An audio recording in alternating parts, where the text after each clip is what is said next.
I want to ask each of you, since you, and Ashleigh, you've seen this from both sides. Where have each of you found it easiest to partner with local governments? And where have you found it most difficult to make the pieces fit together? Ashleigh, let's start with you. Well, and I'll start actually from a perspective of local government working with philanthropy. So this is only my second year in philanthropy, right. So I'm still finding my way. But served as mayor of Fresno for 8 years prior to coming over to the Community Foundation. And you all remember the Great Recession. And working in a very low-resourced place like Fresno, philanthropy showed up and facilitated some really significant things, namely the Strong Cities, Strong Communities program that the Obama administration. So here you have, you know, the White House, the federal government saying to local government, we want to work better with you, and we're going to ask philanthropy to step in and provide some extra resources to help steer the ship in creating much better alignment between federal and local. And so, you know, looking back on it, that was such a sea change for Fresno to see philanthropy come in with the money that was needed to bring in personnel, expertise, data, support. Our partnership with Urban Institute started actually through that program. We ended up with folks who still live in Fresno today who were supported by philanthropy to come to Fresno. So as mayor of a major city that was struggling, that was honestly, that was a godsend. We could not have maneuvered as we did without that sort of support. Rip, where do you find it easiest to work with your local governments? Is it me? Could be me. What's that? How am I doing? No, it's all right. That's okay, good. You're good. No, you're good.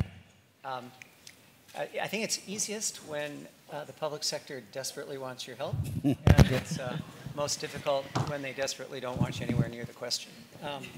And one of the interesting things about that flippancy is that it happens all the time.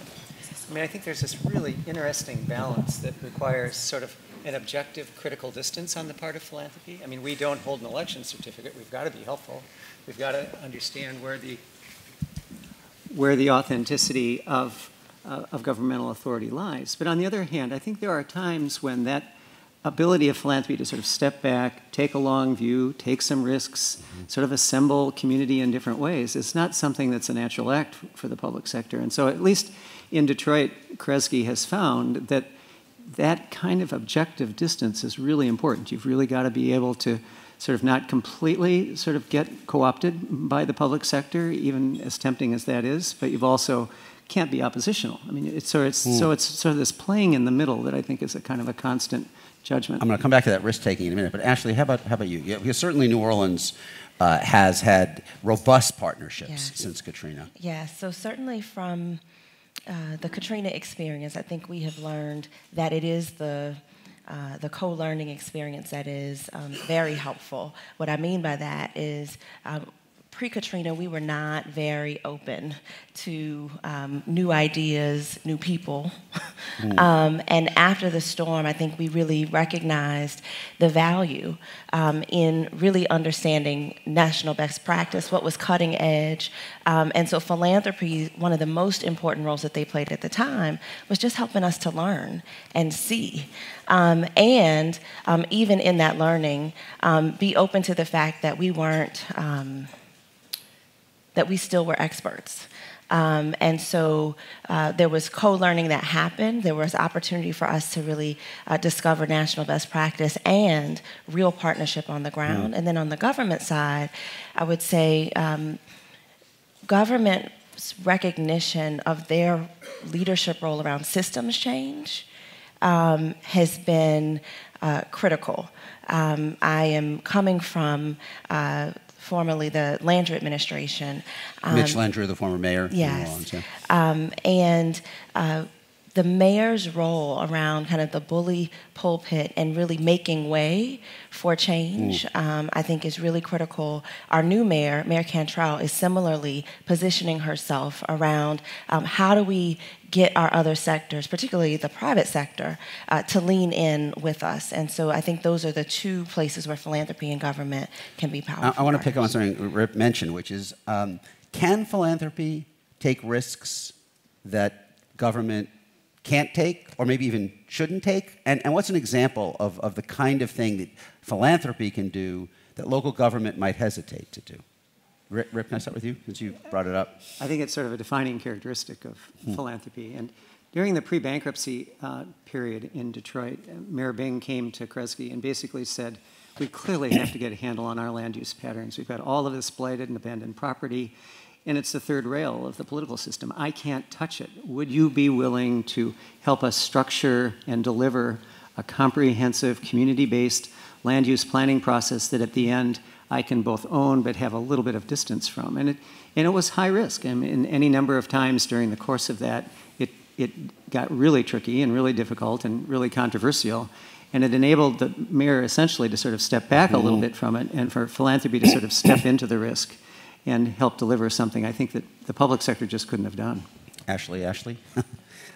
So, Ashleigh, yes? Oh, go ahead, Ashleigh. oh, we always do this when the Other two Ashleighs on Ashleigh. a panel. It happens more often than you would think.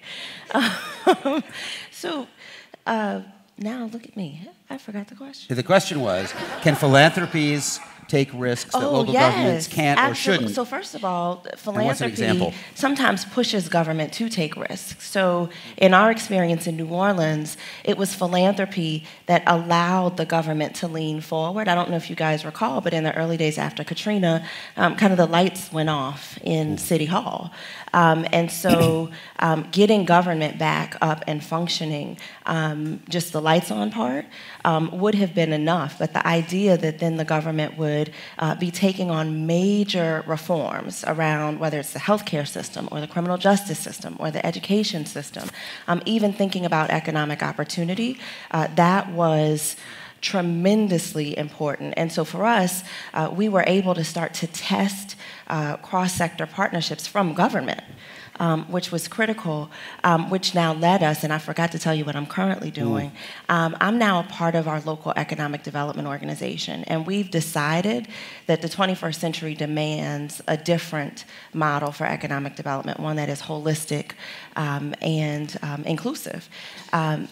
We could have never gotten to that point, particularly in the American South, if philanthropy didn't allow us, first through government, to really pilot new strategies and approaches connecting with anchor institutions, proving that the business community really was a solution and an asset to community, and that community was the same for the business community. That 3 years worth of piloting and testing is what has allowed us to now step into a local economic development organization that's now committed to opening up opportunity in the private sector. How about, again, seeing it from both sides, can philanthropy do things that local government can't or shouldn't? For sure, and I think our experience in Fresno is so similar to New Orleans. In fact, the profound effect that Katrina had in New Orleans, the entire region, there was actually a bit of an offshoot of that event that has dramatically affected Fresno and still does to this day.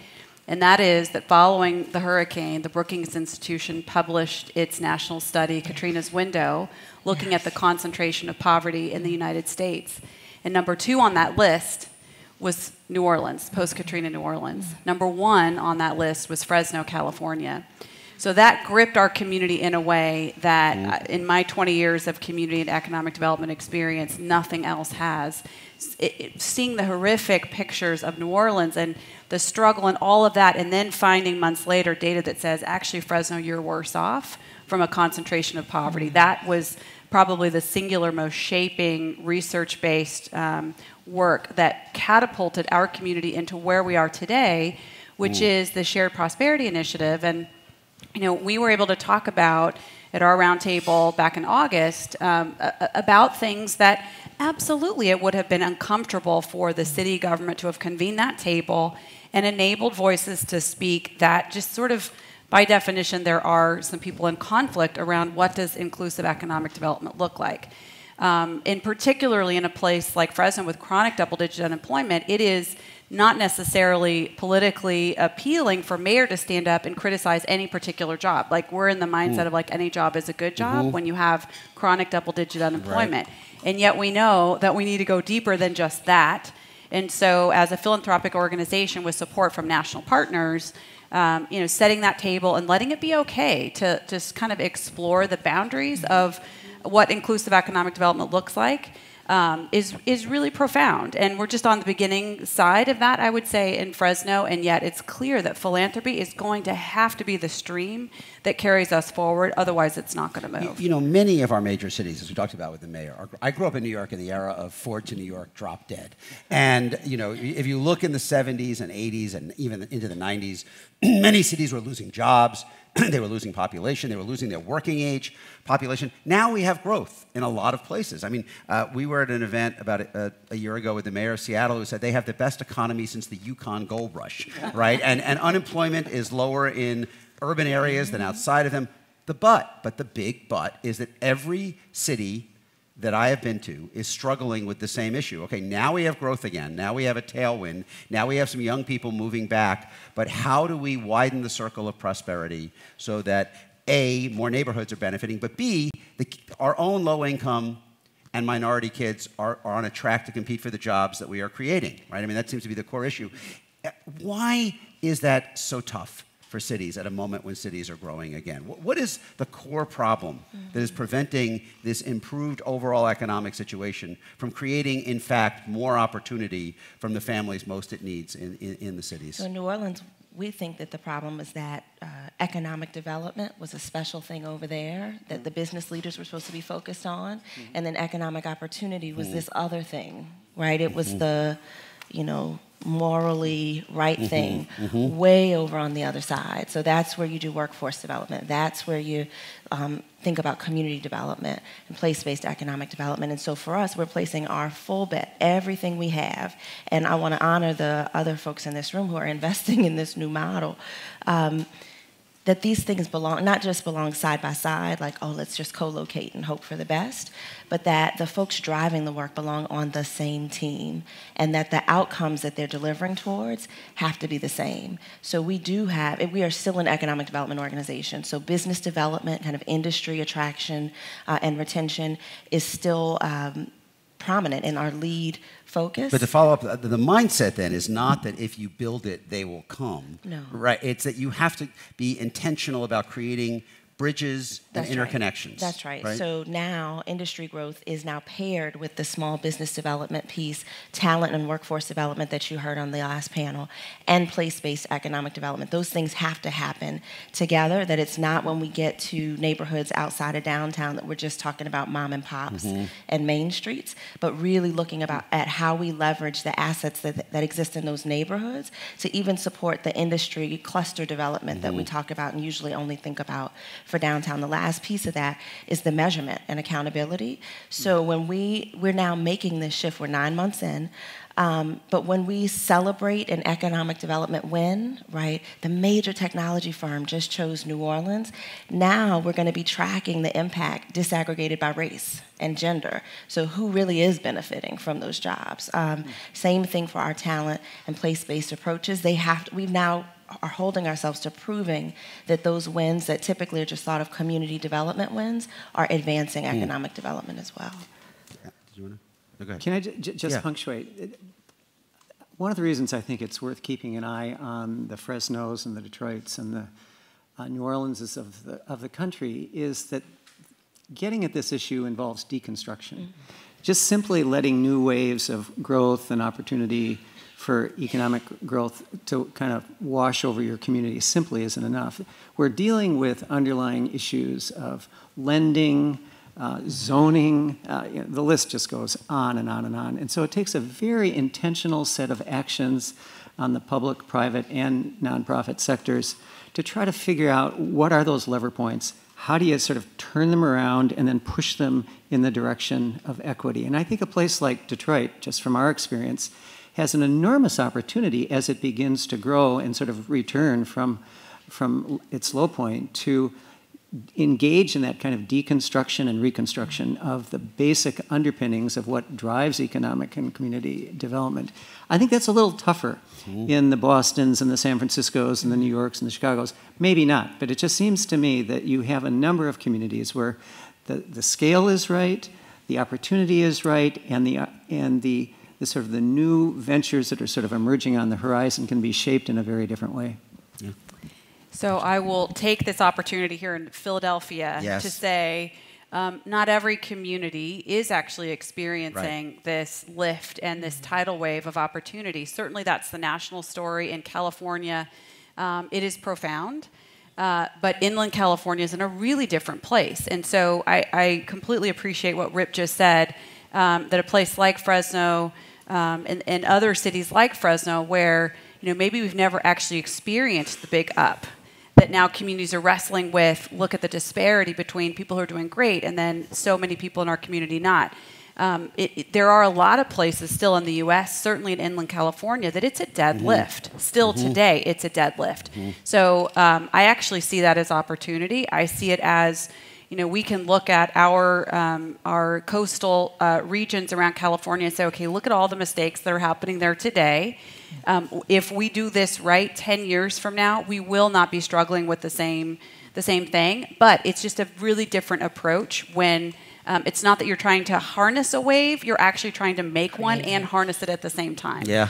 So anyway, that's just a reminder that there are still entire regions that experience great inequity, not just neighborhoods within regional economies. Let me ask you, because you have an initiative going on in Detroit, a Cradle to Career, $50 million investment in one neighborhood, creating comprehensive service. Because I think one of the debates is, are you better off funding an initiative that is relatively narrow but broadly geographically based, or to try to create a comprehensive set of services and interventions that can prove a model perhaps in a narrower geographic space? Tell us a little bit about what you are doing and why you've decided to go so horizontal, in effect, in this one area.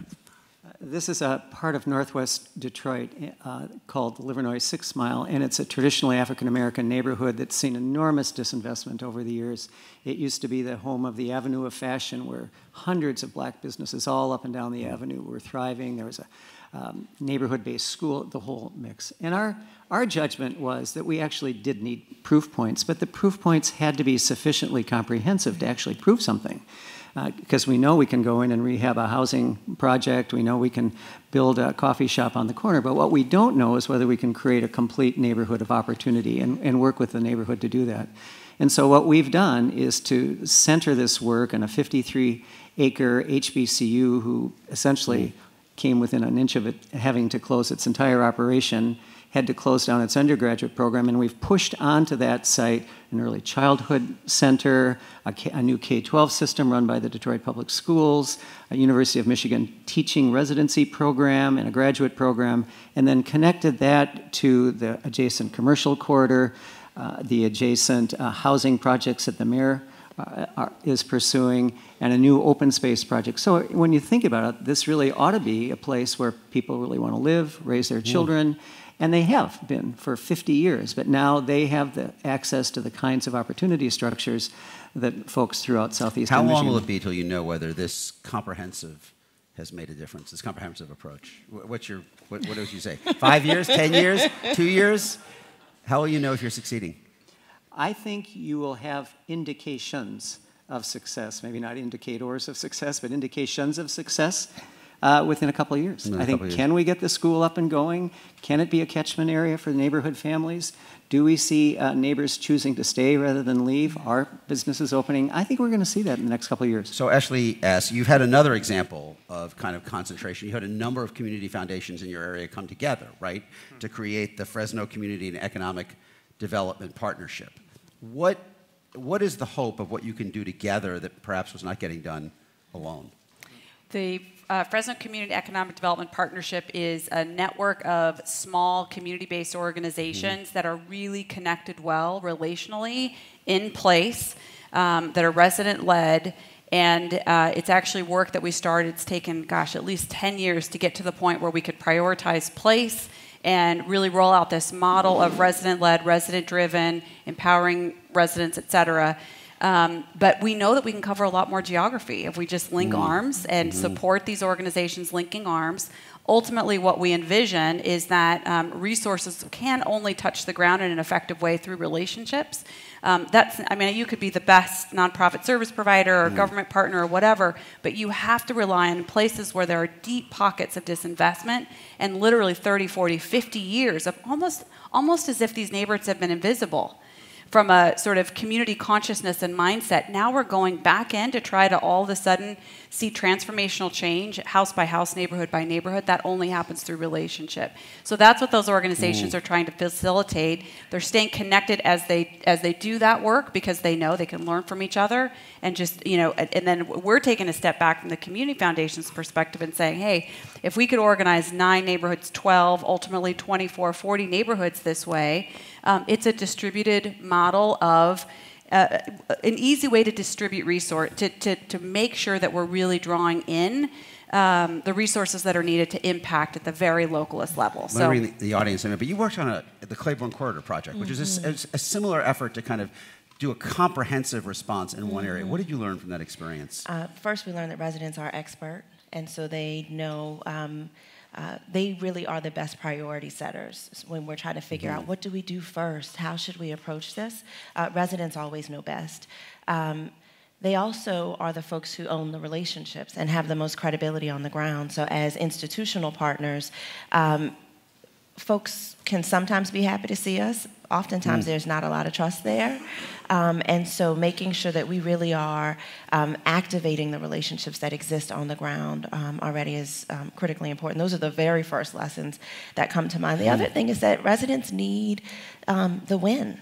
And so, you know, folks tease me all the time, I'm the queen of pilot projects, demonstration projects, because they are a way to be very specific and to go deep, but also to deliver something in the short term that gives folks the staying power to stay engaged, particularly after 300 years and not seeing many wins. You know, to Ashleigh's point, after you announced the Detroit initiative, one of the Detroit News columnists wrote, quote, "Addressing social equity is more than writing one big check.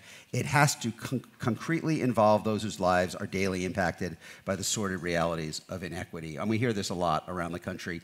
What is the most effective way to ensure that neighborhoods feel that the change is something that's being done with them, not to them? I just think it's sort of community empowerment 101. I mean, you go door to door and block to block and sort of talk to folks about what they need, what they've observed, what they believe their strengths are, how that matches against some plans. Permit your plans to then move back and forth based on Did your project change in any way from your interaction with the neighborhood? Absolutely, absolutely. The whole configuration of our early childhood center changed based on what the neighborhoods felt they needed and wanted from an early childhood center. It became essentially a family center, not just an early childhood center. Let's bring in the audience if we got a question over here.